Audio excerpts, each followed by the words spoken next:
And for me, the issue of ethics in architecture is not primarily about practice. It's about what I call the voice of architecture, or the way that buildings speak. Buildings, they need to provide shelter, but they also are so inherently a part of expressing desires, needs, aspirations of culture and society.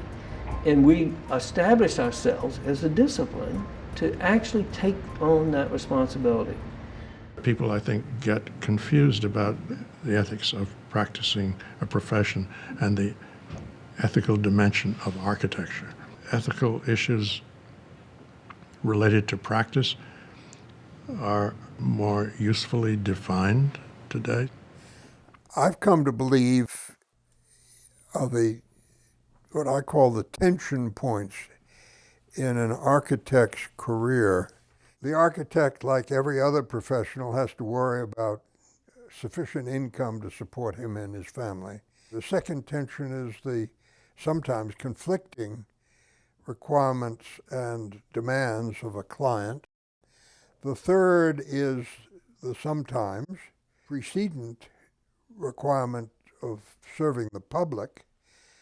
The architect has an obligation to prefer the client's interest over her own interest, and when the issues are clear, the public interest over both. And the fourth is devotion to the art of architecture. The first three are typical of the relationship of a professional to a client. But the fourth, I think, is in some ways a peculiar attribute of the architect. I would say all great art has a inherent level of critique. I think we have that same responsibility. If it's not going beyond the client's expectations, the aspirations for solving the problem, it's not architecture, it's just simply problem solving. The task of the architect, as architect, not as builder, but as architect, is not to solve a problem, but to state a problem, ask a question, illuminate a problem. That's what architecture does. It advances culture. It questions it and advances it. And that's why architecture, like any art, removes itself from conventional definitions of human duty.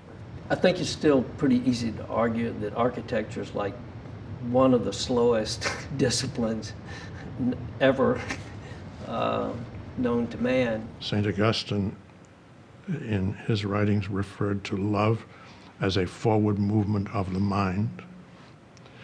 And it seemed to me that that was exactly what is embodied in the architecture of a basilica. It takes time to produce it. It takes time to think about it, and then we're still stacking one thing on top of the other. Hagia Sophia, which in English is called the Church of Holy Wisdom,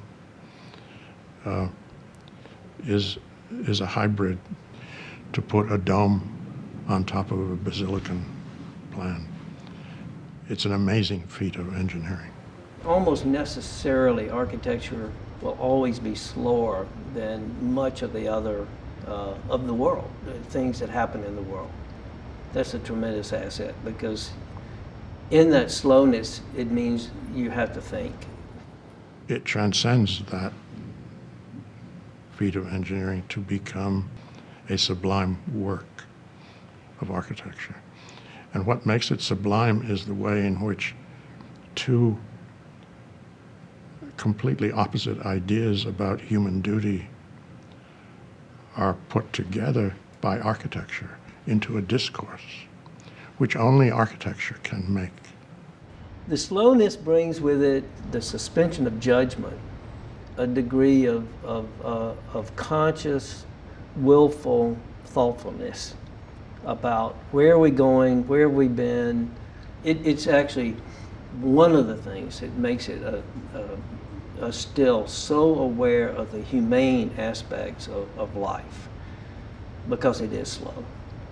The idea embodied in the dome, which is an idea of completeness, of symmetry, in a certain way of absolutism, of a totalizing vision of the world, of something that is fixed and immutable.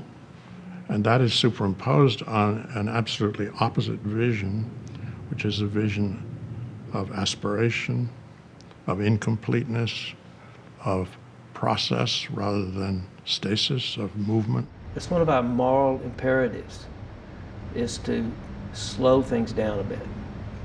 The building could be empty, in fact, and it wouldn't affect its significance as architecture. And what makes it particularly significant is that the underlying ideas are so important, because they are opposite ideas about human duty, about the science of morals. That's why for centuries the building has been held in awe and nobody visits it without being transformed by it. All the years of looking, traveling, trying to digest the complexities of culture and the human condition, you're never going to quite get there. That's the kind of true beauty of the discipline. So even if you get a piece of that with every single building, you're really doing something. The young people, the really, really intelligent, worldly young people that come into architecture, the numbers have not decreased, they have increased, because they came into the profession with the idea that the challenge of architecture is an infinite search. Any unresolved conflict in value systems, any paradox, any ambivalence about intentions, any contrariety in the program of society is an ethical issue which is significant in architecture. I don't think it raises to the level of architecture until it actually addresses some social, cultural, political, economic, contextual question. The students, over the last few years, what they're doing is they're taking things like health care, care for the elderly, prisons, schools, public education, all these kinds of programs, and they're seeing that those are really ripe, fertile ground for their invention, their way to enter into and make architecture really meaningful to the public. They're very interested, but they're not interested in just simply pushing slightly change ahead. They're interested in reinvention. And again, this is where people, I think, get confused about the ethics of building versus the ethics of architecture.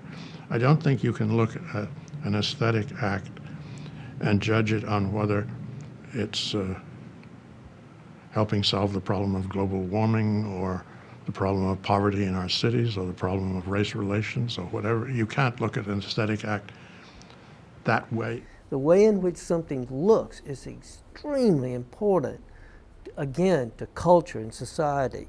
It reflects a lot of what people believe in. They can't deny that moral imperative of the discipline. It needs to involve aesthetics.